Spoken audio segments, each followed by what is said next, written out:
se fosse possível conquistar novamente aqueles que se foram? Juntos, nós podemos. Invista neste canal. Invista em um mundo melhor.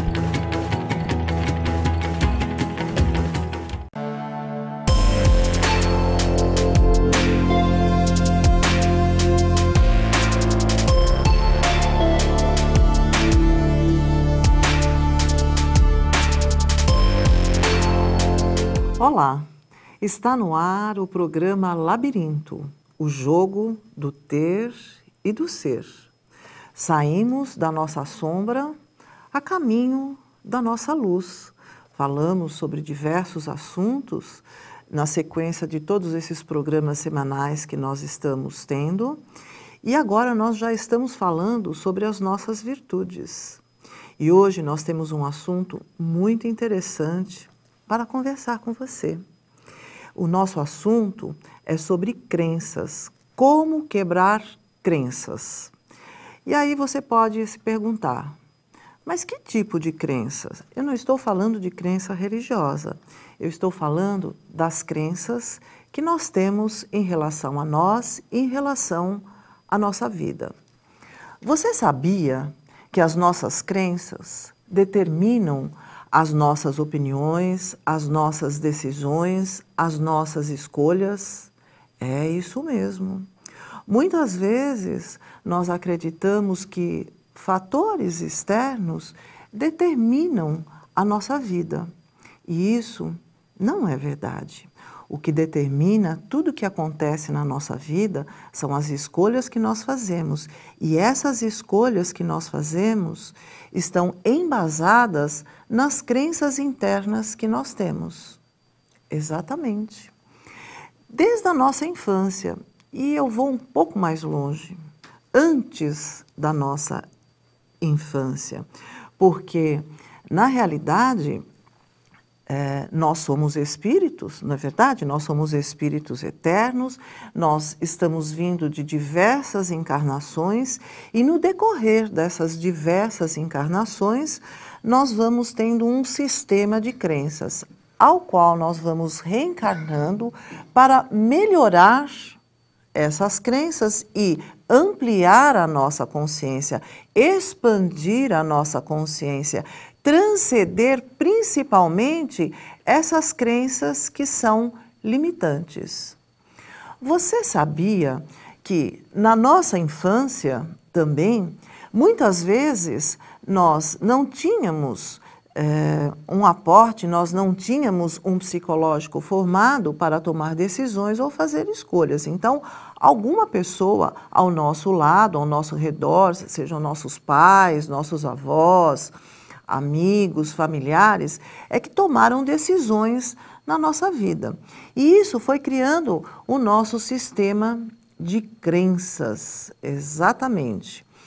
E quando nós vamos crescendo, nós vamos acreditando naquilo que nós vamos vivenciando. Só que muitas vezes nós vamos acreditando e não vamos refletindo sobre o que acreditamos. São crenças inconscientes. E essas crenças, elas são limitadoras. Então, muitas vezes, se nós tivermos uma educação onde houve repressão, onde houve julgamento, onde nós fomos nos sentindo inferiorizados, nós não fomos amados, então nós vamos acreditando em muitas coisas.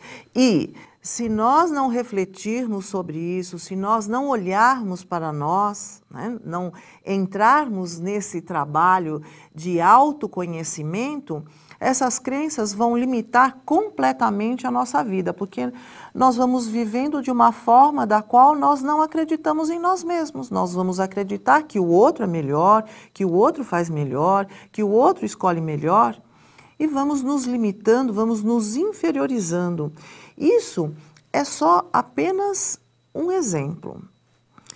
Eu gostaria de contar uma historinha que ela é muito significativa sobre esta quebra de crenças, porque o nosso assunto é justamente esse, quebra de crenças. Como nós podemos fazer para quebrar estas crenças que são limitadoras na nossa vida? Porque entender o que é uma crença, nós até entendemos, mas como sair disso, muitas vezes é difícil. Porque nós vamos entrar em contato com aquelas situações que são repetitivas e vamos dizer, eu não consigo. Eu não consigo ver isso. Eu não consigo ultrapassar essa situação, eu não consigo fazer diferente. Não é assim que acontece? Então, nós vamos hoje falar sobre como quebrar estas crenças. Então, eu vou iniciar uma história que é de um mestre que fazia passeios com o seu discípulo. Então, ele costumava a fazer longos passeios com esse discípulo em pequenos lugarejos para conversar com as pessoas, aquelas pessoas que não estavam tão em contato com grandes cidades. E eles estavam num final de tarde, num local, e avistaram por ali um sítio com uma aparência muito simples. E eles chegaram até este local e viram que não tinha nenhum tipo de desenvolvimento nesse sítio. Era um sítio muito simples, muitas coisas que precisavam de manutenção, uma casa que precisava de manutenção, as crianças com roupas estragadas e o próprio dono do sítio, assim, sentadinho ali, meio cabisbaixo. Então, esse discípulo, juntamente com seu mestre, chegou nesse local e cumprimentou o dono desse sítio e começou a questioná-lo sobre várias coisas e situações que aconteciam ali naquele sítio. Você quer saber sobre esse questionamento? Então você aguarda só um pouquinho que nós vamos para os nossos comerciais e já voltamos. Até já!